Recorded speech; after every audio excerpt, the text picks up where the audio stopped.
네, 오늘 이 시간 우리가 함께 묵상하며 은혜 나눌 하나님의 말씀은 신약성경 사도행전 1장 1절에서 11절까지의 말씀입니다. 신약성경 사도행전 1장 1절에서 11절까지의 말씀, 신약 187쪽 즈음에 있습니다. 우리 한 절씩 교독하시고 마지막 11절은 합독하도록 하겠습니다. 데오빌로여, 내가 먼저 쓴 글에는 무릇 예수께서 행하시며 가르치시기를 시작하심부터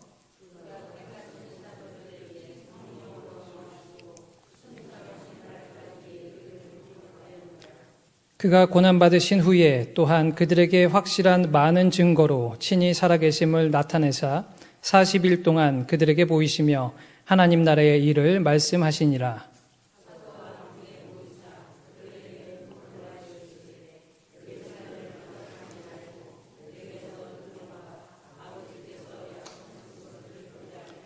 요한은 물로 세례를 베풀었으나 너희는 몇 날이 못되어 성령으로 세례를 받으리라 하셨느니라.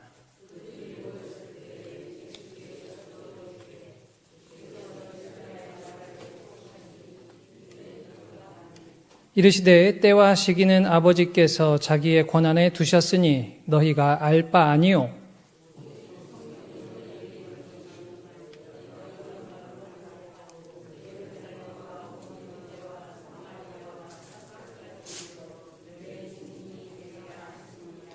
이 말씀을 마치시고 그들이 보는데 올려져 가시니 구름이 그를 가리어 보이지 않게 하더라.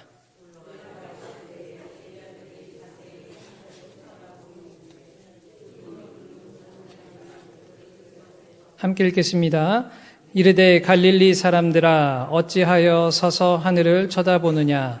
너희 가운데서 하늘로 올려지신 이 예수는 하늘로 가심을 본 그대로 오시리라 하였느니라. 아멘.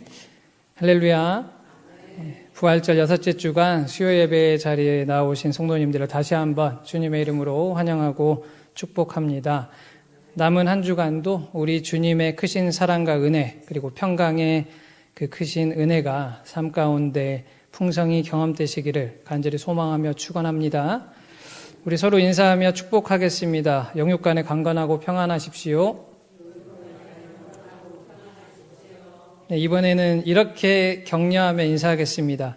늘 성장하는 믿음이 되십시오. 네, 마지막으로 이렇게 인사하며 축복하겠습니다. 성령 충만하십시오. 사람이 태어나 자라는 과정은 보통 이러합니다. 정자와 난자가 수정이 되면 엄마의 뱃속에서 탯줄로 연결되어 10개월간 자라게 됩니다. 그렇게 자라다가 이제 적당한 때에 엄마 뱃속을 나와 세상과 마주하게 됩니다. 그 후 제1차 급성장기, 즉 영아기라고 하여 만 2세에서 3세까지 급격한 성장을 하게 됩니다. 이후 완만한 성장기라고 하여 만 4세부터 사춘기 전까지 평균 5에서 6cm씩 꾸준한 성장을 하게 됩니다. 그리고 제2차 급성장기, 흔히들 사춘기를 맞이하게 되는데요. 성호르몬 분비가 활성화되면서 다시 한번 폭발적인 성장을 하게 됩니다. 여성은 보통 만 12세, 남성은 만 14세 전후 정도가 그 시기라고 합니다. 사춘기 때는 신체적 변화만이 아니라 자아와 그리고 여러 사회적 요소들 간의 충돌로 인해 감정의 기복이 심하고 정서적 방황을 겪곤 합니다. 그래서 이때를 흔히 질풍노도의 시기라고도 하는 것이지요. 사춘기 이후 성장의 마무리 단계를 맞이하게 되는데 평균적으로 여성은 만 15세, 남성은 만 18세 즈음으로 하여 성장이 서서히 멈추게 됩니다. 그 후 생애 중 가장 혈기왕성한 20대를 지나고 30대에 접어들면서 근손실과 함께 신체의 퇴행이 시작된다고 합니다. 신체는 성장을 멈추고 점점 퇴행해 가지만 나이가 들수록 그 외 지식과 경험은 물론 정서적 그리고 경제적 등등 다양한 삶의 부분들에 있어서는 성장해 감으로써 내적인 성장은 물론 외연을 확장시켜 나가게 됩니다. 성도님들께서는 언제부터 신앙생활을 시작하셨는지요? 모태신앙이신 분도 있으실 것이고 자발적으로 또는 전도를 통해서든 여러 계기로 인해 신앙생활을 시작하신 분도 있으실 것입니다. 그렇다면 여기에서 한 가지 여쭙고 싶습니다. 성도님들의 믿음은 계속 성장 중이신가요? 아니면 그냥 어느 정도쯤 그 자리에 계속 머물고 있으면서 정체 중이신가요? 그것도 아니라면 나도 모르는 새 믿음이 조금씩 퇴행 중에 있으신가요? 오늘 우리가 함께 읽은 본문은 예수님의 부활과 승천 이후 이전과는 완전히 다른 사람으로 변화된 사도들이 주께서 맡기신 사명을 성령의 역사하심 가운데 감당해 가는 것을 기록한 책, 바로 사도행전에 시작되는 부분입니다. 이 책의 저자인 누가가 기록한 복음서인 누가복음의 마지막 24장과 연결되어 사도행전의 말씀이 기술됩니다. 그렇기 때문에 누가가 저술한 두 책을 합쳐 우리는 흔히 누가행전이라고도 부릅니다. 예수님은 십자가에서 안타깝고 또 억울하게 생을 마감하시고 성경의 예언과 당신의 말씀처럼 사흘 만에 부활하셨습니다. 그리고 40일을 제자들과 함께 하신 후 하늘로 승천하십니다. 누가복음에 따르면 부활하신 예수님은 제자들과 함께 하시며 그들의 마음을 열어 성경을 깨닫게 하셨습니다. 오늘 본문을 보면 예수님은 제자들에게 하나님 나라에 관한 일들에 대해 가르치셨고 말씀하셨습니다.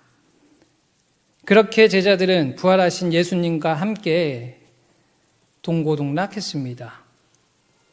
누가복음과 그리고 사도행전의 말씀들을 종합해 보자면 제자들은 분명 이전과 확연히 달라진 믿음과 생각, 가치와 기준을 가지는 것이 마땅합니다.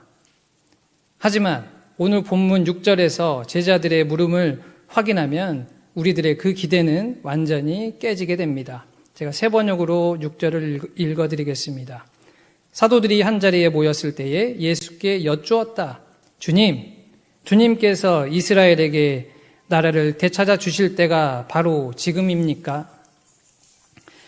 안타깝게도 제자들은 여전히 메시아, 그리스도 예수님께서 로마로부터 자신들의 나라를 해방시키고 회복시켜줄 그런 사회 정치적 인물로서의 메시아로 자각하고 있었다는 것입니다. 십자가에서 처참히 죽임을 당하셨다가 사흘 만에 부활하신 예수님을 만났고 그 부활하신 예수님과 40일을 함께 했습니다. 마음을 열어 성경을 깨닫게 하셨고 하나님 나라에 관한 일을 계속 가르치시며 말씀하셨습니다. 그럼에도 제자들은 그 이전과 성장하거나 변화를 경험하지 못했습니다. 어찌 보면 당연하기도 합니다. 공생의 3년을 예수님과 동고동락했지만 늘 의심했고 도망치기에 바빴으니까요. 하지만 우리가 잘 알고 있듯이 그리고 이 본문의 책인 사도행전에서 기술하고 있는 것처럼 제자들은 결국 완전히 변화된 사도로서의 삶을 살아가게 됩니다. 그리고 그리스도 예수님의 복음 전파를 위해 목숨을 조금도 아끼지 않고 두려움에 숨거나 더 이상 도망치지 않게 됩니다. 그렇게도 지지부진한 성장을 거듭하던 제자들의 믿음은 어떻게 급성장을 이루게 된 것일까요? 그들이 사도로서 이전과 완전히 변화된 삶을 살아가게 된 이유는 무엇일까요? 바로 사도행전 2장에서 확인할 수 있듯이 성령 하나님의 임재 그리고 성령 충만 때문입니다. 마가의 다락방에 모여 기도하던 120명의 제자들은 불의 혀와 같이 임재하신 성령 하나님의 충만하신 임재를 경험하게 됩니다. 그렇다면 제자들이 성령의 충만하신 임재를 경험하기 위해 어떤 준비된 삶을 살아야 했을까요? 우리는 예수님께서 오늘 본문의 말씀을 통해 제자들에게 하신 말씀들과 그리고 제자들의 반응에 주목해야 할 것입니다. 첫째는 떠나지 말고 기다리라입니다. 예수님께서는 본문 4절에서 그리고 누가복음 24장 49절에서 제자들에게 예루살렘을 떠나지 말라, 아버지께서 약속하신 것을 기다리라, 그 예루살렘 성에 머무르라 라고 당부하셨습니다. 제자들은 예수님이 대제사장 무리에게 붙잡히시자 불이 나게 도망가기 바빴습니다. 베드로는 예수님을 3번이나 부인했으며 십자가에 못 박히실 때는 예수님 주변을 지키던 제자는 어느 하나 없었습니다. 예수님의 시신도 제자 중 유일하게 아리마대 사람 요셉이 수습해 안장했습니다. 그리고 요한복음에 따르면 제자들은 디베랴 호수로 되돌아가 생업이었던 어부로 다시 살아가기 시작했습니다. 성도 여러분, 예루살렘은 어떤 곳입니까? 거룩한 성전이 자리하고 있었고 한때는 하나님의 영광이 머무는 곳이었습니다. 하지만 지금은 예수님을 배척한 이들이 득실거리는 곳입니다. 예수님을 신성모독과 군중을 호도한다는 이유로 잡아 모질게 때리고 십자가에 못 박은 곳입니다. 호시탐탐 소위 예수쟁이들, 그리스도인들을 잡아들이기에 혈안이 되어 있는 곳, 그리스도인으로 잠시도 살아가기 힘든 곳이 곧 예루살렘이었다는 것입니다. 하지만 예수님은 그곳을 떠나지 말고 머무르며 그곳에서 기다리라고 말씀하셨습니다. 성도 여러분, 사람은 어렵고 힘든 일이 있으면 누구나 그것을 다 기피하고자 합니다.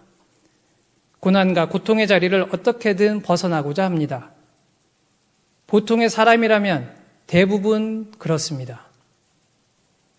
또한 초조하고 마음의 여유가 없을 때 기다릴 것을 기다리지 못하고 안달이 납니다.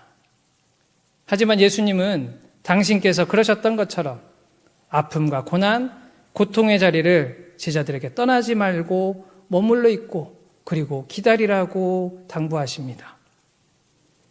그 암울했던 땅이 그 자리가 곧 거룩한 변화와 크고 놀라운 권능의 은혜가 경험되는 장소로 변화될 것이기 때문입니다.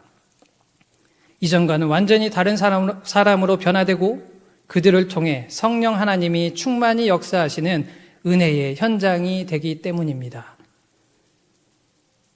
예루살렘 성을 떠나지 않고 머물러 기다렸던 제자들은 얼마 지나지 않아 거룩하신 성령 하나님의 충만한 임재를 경험하게 됩니다. 그리고 그들은 더 이상 두려움에 숨거나 도망가지 않았습니다.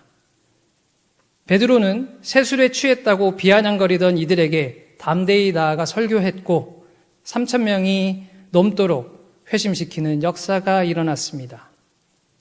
복음을 위해 핍박과 순교도 두려워하지 않는 사도들로 변화했습니다.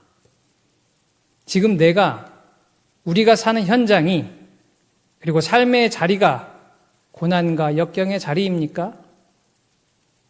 우리가 주님 말씀에 순종함으로 그 고난과 고통 그리고 역경의 자리를 지키고 또 머물며 주님의 역사하심을 믿음으로 기다릴 때 그 자리는 반드시 거룩한 은혜의 현장이요 기쁨과 감사의 고백이 가득한 복된 역사의 현장이 될 줄 믿으시길 바랍니다. 둘째는 주님의 때와 시기를 기다리며 본분에 충실하라입니다. 부활하신 예수님을 만나 40일을 동고동락한 제자들은 서두에도 언급했듯이 여전히 믿음이 부족했고 바라볼 곳을 바라보지 못했습니다. 그렇기에 승천하시기 직전 예수님께 본문 6절과 같이 질문했던 것이고 예수님은 그에 대해 7절과 같이 답하셨습니다. 이번에는 6절과 7절을 한 번에 3번역으로 제가 읽어드리겠습니다. 사도들이 한 자리에 모였을 때에 예수께 여쭈었다. 주님께서 이스라엘에게 나라를 되찾아 주실 때가 바로 지금입니까? 예수께서 그들에게 말씀하셨다. 때나 시기는 아버지께서 아버지의 권한으로 정하신 것이니 너희가 알 바 아니다. 제자들은 계속하여 헛된 것을 꿈꿨습니다. 부활하신 예수님을 보고 그리고 함께하고도 여전히 예수님의 삶과 가르침이 무엇을 향해 있는지 깨닫지 못했습니다. 나의 지식과 생각, 기준과 관점에만 모든 것을 끼워 맞추고자 했습니다. 예수님이 본문 7절에서 언급하신 때는 바로 크로노스의 시간, 즉 일반적인 보통의 시간을 말합니다. 그리고 시기는 카이로스의 시간, 즉 약속의 시간, 은혜의 시간을 말합니다.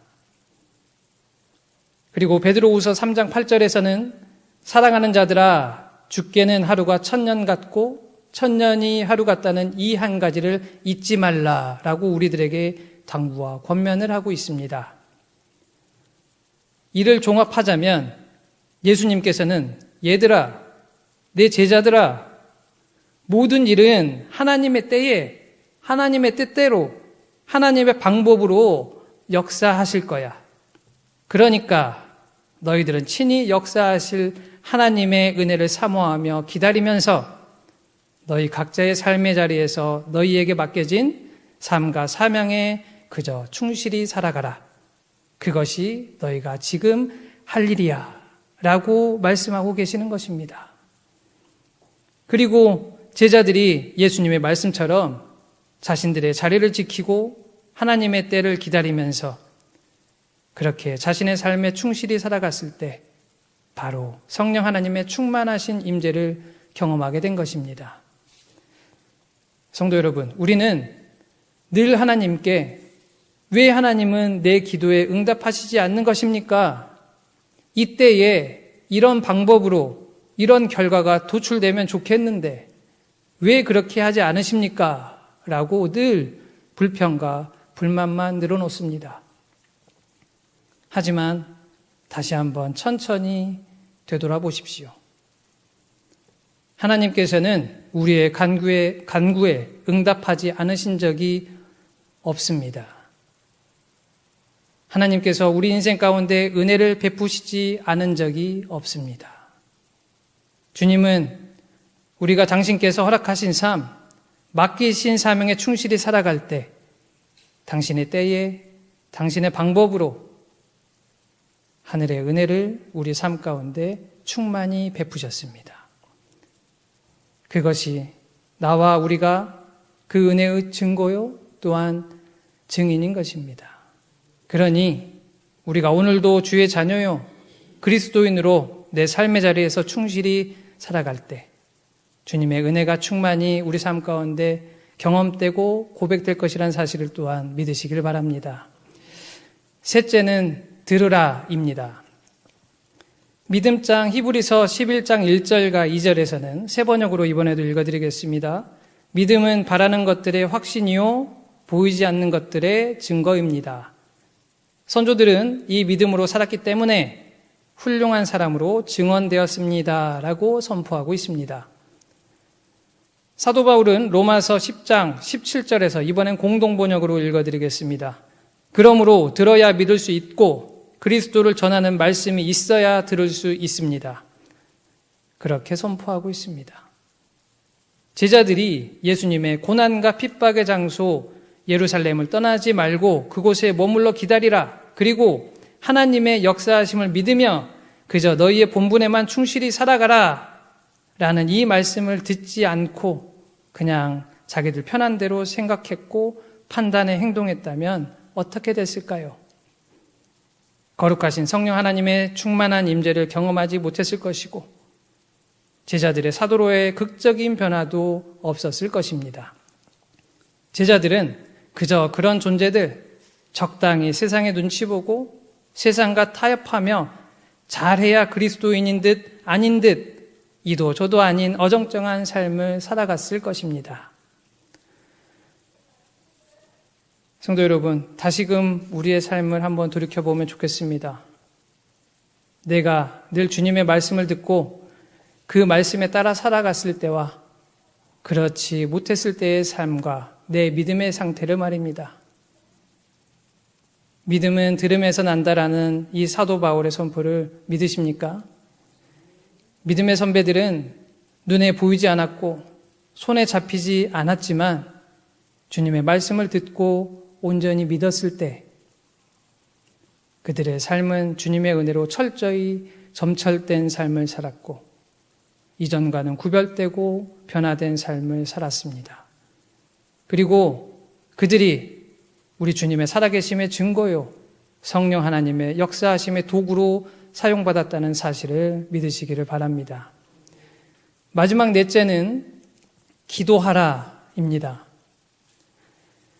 오늘 본문 이후 13절과 14절에서는 들어가 그들이 유하는 다락방으로 올라가니 베드로, 요한, 야고보, 안드레와 빌립, 도마와 바돌로메, 마테와 및 알페오의 아들 야고보, 셀롯인 시몬, 야고보의 아들 유다가 거기 있어 여자들과 예수의 어머니 마리아와 예수의 아우들과 더불어 마음을 같이하여 오로지 기도에 힘쓰더라 라고 말씀하고 있습니다.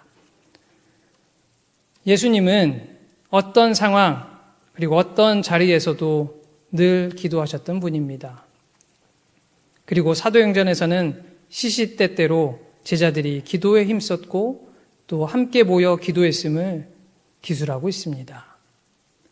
또한 기도할 때 성령 하나님의 충만하신 임재와 역사하심을 강조하고 기록하고 있습니다. 사도 바울은 영적으로 나태해지고 믿음이 흔들리는 데살로니가 교회 교인들에게 늘 기도하라라고 힘주어 강조했습니다. 예수님은 누가복음 11장 13절에서 너희가 악할지라도 좋은 것을 자식에게 줄 줄 알거든 하물며 너희 하늘아버지께서 구하는 자에게 성령을 주시지 않겠느냐라고 말씀하셨고, 같은 누가복음 12장 28절에서 30절까지 말씀에서는 오늘 있다가 내일 아궁이에 던져지는 들풀도 하나님이 이렇게 입히시거든 하물며 너희일까 보냐 믿음이 작은 자들아 너희는 무엇을 먹을까 무엇을 마실까 하여 구하지 말며 근심하지도 말라. 이 모든 것은 세상 백성들이 구하는 것이라. 너희 아버지께서는 이런 것이 너희에게 있어야 할 것을 아시느니라 라고 선포하셨습니다. 우리는 이 예수님의 말씀을 늘 우리 마음판에 새기며 살아가야 할 것입니다. 성도 여러분, 기도는 영의 호흡입니다. 영이신 하나님의 형상대로 창조받은 우리는, 그리고 우리가 기도할 때 우리의 영이 살아 생동할 수 있고 숨을 쉴 수 있습니다. 기도는 하나님과의 소통이고 교제이자 대화입니다. 우리는 주의 자녀입니다. 부모와 자식의 관계는 늘 끊임없이 소통해야 합니다. 그것이 건강한 부모 자녀와의 관계입니다. 서로 자주 소통할 때 부모는 자녀의 사랑과 존경을 느낄 수 있고 자녀는 부모의 사랑과 은혜 그리고 헌신을 깨달을 수 있습니다. 그렇기에 주의 자녀인 우리는 다름 아닌 늘 기도해야 합니다. 사랑하는 성도 여러분, 우리는 주님의 전적인 은혜로 지금 이 자리에 있고 이 자리에서 예배하고 있습니다. 우리는 어떤 이유로든 그리스도인으로 지금껏 살아왔고 지금도 살아오고 있으며 또 앞으로도 그렇게 살아갈 것입니다. 그렇기에 내 나이가 많고 적음을 떠나서 우리의 믿음은 늘 매일 매 순간 성장해야만 합니다. 주님이 떠나지 말고 머물러 기다리는 곳에 서 있을 수 있는 그 믿음, 주님 카이로스의 시간을 기다리며 허락된 크로노스의 시간을 충실히 살아가는 그 믿음, 늘 주님 말씀에 귀를 기울이며 주님 말씀 따라 살아가고 늘 기도에 힘쓰는 그 믿음의 삶을 우리가 살아갈 때 우리의 믿음은 나날이 성장하고 성령 하나님의 충만한 임재와 역사하심을 풍성히 누리고 경험케 될 것이라는 사실을 믿으시길 바랍니다. 이전과는 완전히 구별되고 변화된 하늘의 은혜 가득한 우리가 될 줄 또한 믿으시길 바랍니다. 그리고 그 믿음 가지고 그 은혜 가지고 나의 자녀손들, 친구와 이웃들에게 주님의 증인된 삶, 하나님 나라의 참된 복음의 전파자로서의 삶을 살아감으로써 하늘의 참된 생명과 복락을 누리는 우리 모두가 되기를 주님의 이름으로 간절히 소망하며 축원합니다. 기도하시겠습니다. 사랑과 은혜가 풍성하신 자비 하나님, 이 시간 당신 앞에 나와 예배케 하시고 또 말씀을 묵상하고 결단하며 다시금 삶의 자리로 나아갈 수 있도록 인도해 주심에 감사드립니다. 하나님, 우리는 늘 조금씩 부족한 믿음으로 당신 앞에서 살아가고 있음을 고백합니다. 그렇기에 우리는 매 순간 매일의 삶 가운데 우리의 믿음이 또한 머물지 않고 성장해야 함을 고백합니다. 주님, 아무리 고난과 고통에 또 역경의 자리일지라도 주님께서 그곳에서 기다리고 머무르라, 그리고 기다리라 말씀하시면 그 말씀 믿고 의지하며 머무르고 기다릴 줄 아는 인생, 그 믿음, 그리고 늘 나의 자리에서 주님의 때를 기다리고 주님의 역사하심을 믿으며 맡겨진 삶에 충실한 그 믿음, 그리고 늘 주님 말씀에 귀 기울이고 그 말씀에 온전히 청종하고자 부단히 노력하는 믿음, 또 늘 쉼없이 주님께 기도하고 주님과 교제하고 주님 안에서 살아가는 믿음을 허락하여 주옵소서. 그리하여 주님께서 허락하시는 참된 은혜, 나의 삶이 변화되고 우리의 가정이 변화되고 나의 삶의 자리가 변화되는 그 은혜를 누리게 하여 주시고 또 성령 하나님의 충만하신 임재를 경험함으로 성령 하나님의 역사하심의 도구로 쓰임받는 이 자리에 있는 우리 모두가 될 수 있도록 은혜 베풀어 주옵소서. 내 나이가 많고 적음을 떠나 매 순간 나의 믿음이 성장하여 주님이 보시기에 장성한 분량의 믿음을 가지고 살아가는 귀하고 복된 믿음의 주의 자녀들 될 수 있도록 또한 축복하시고 인도하여 주옵소서. 남은 한 주간의 삶 가운데도 더욱더 영육간에 강건케 해주시고 하늘의 평안을 누리며 살아가는 우리, 또 주님의 은혜와 그 주님의 능력의 증인이요 증거된 삶을 살아가는 저희가 될 수 있도록 인도하여 주옵소서. 감사드리며 우리 주 예수 그리스도 이름으로 간절히 소망하고 축복하며 기도드리옵나이다. 아멘.